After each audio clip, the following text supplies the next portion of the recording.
Hello guys, today I will be trying to play Subnautica for 10 hours straight.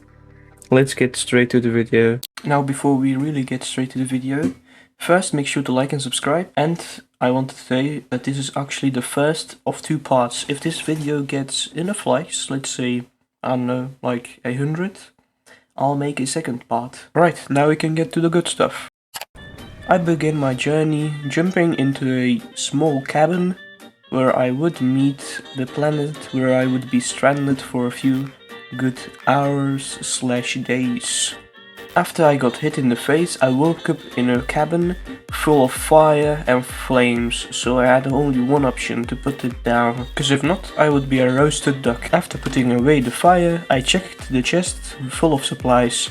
There were a few good things, like 2 bottles of water, a nutrient block, and a few flasks. After that, I checked how my outside world looked like. Well, it looked like I was stranded on a water planet. And you could see my old ship there, burning. Hopefully nothing happens with that. But I guess I was more interested in the hairline of my character at the time. Yeah, boy. After looking around for a bit, I made the decision to jump in the water. The sea was filled with mushrooms, with fish. I wanted to gather everything.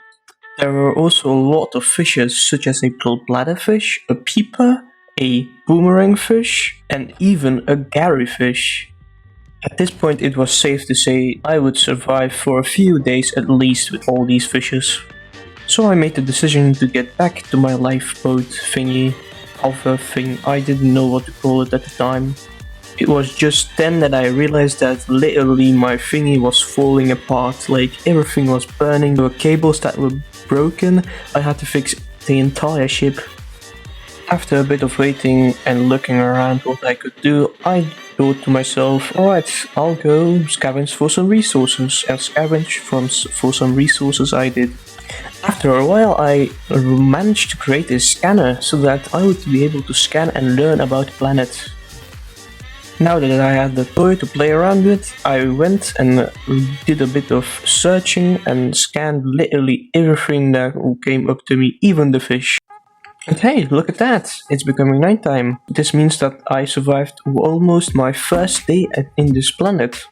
After that groundbreaking realization, I sat around and crafted some stuff.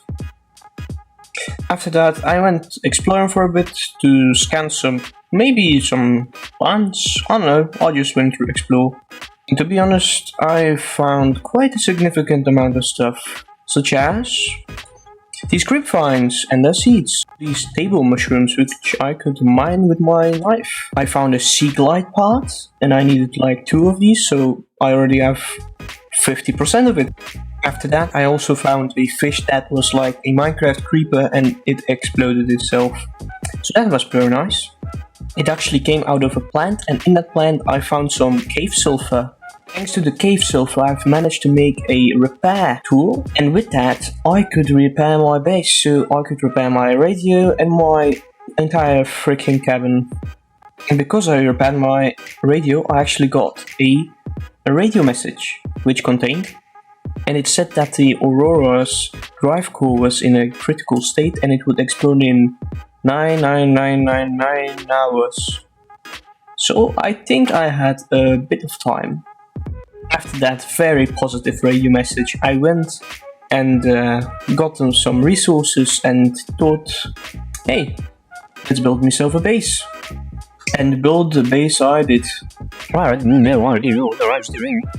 So after a bit of building, I came up with this rather unconventional building. Although I very quickly realized that I needed power for this little building, so I couldn't use it for all the time. So with the power of editing, we jumped a few minutes later and we had power and we had some lockers in our new makeshift building. After a bit of grinding, I got a better suit and I came back to base to listen to a new radio message. The radio message said that a ship called Sunbeam would came and rescue me in a few hours. So that was quite anticlimactic. I thought this game would be a bit longer.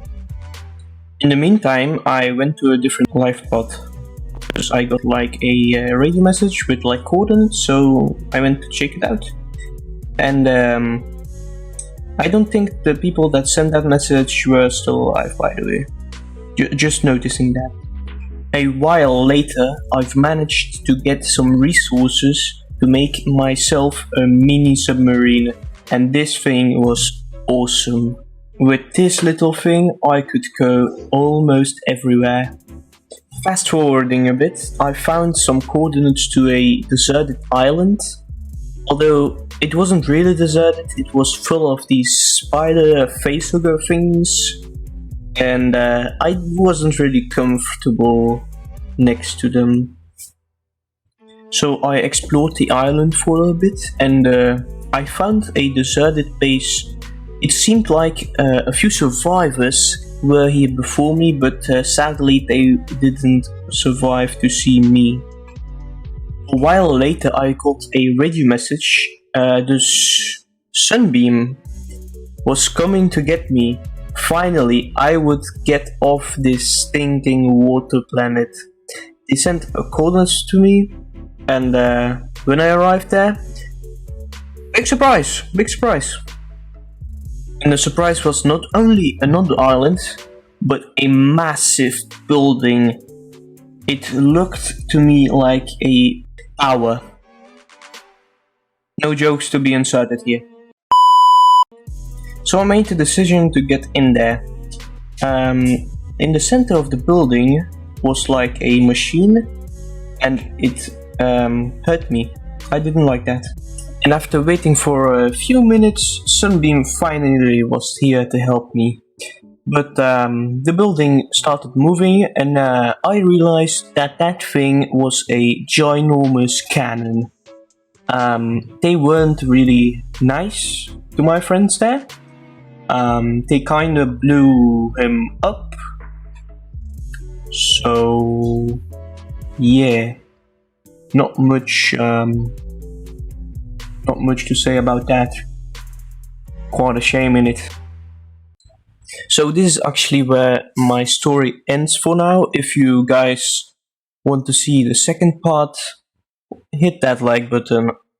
Let's get to that 100 that I said, and consider subscribing because I am still improving every day, and yeah, it will be worth a while. So yeah, see you later.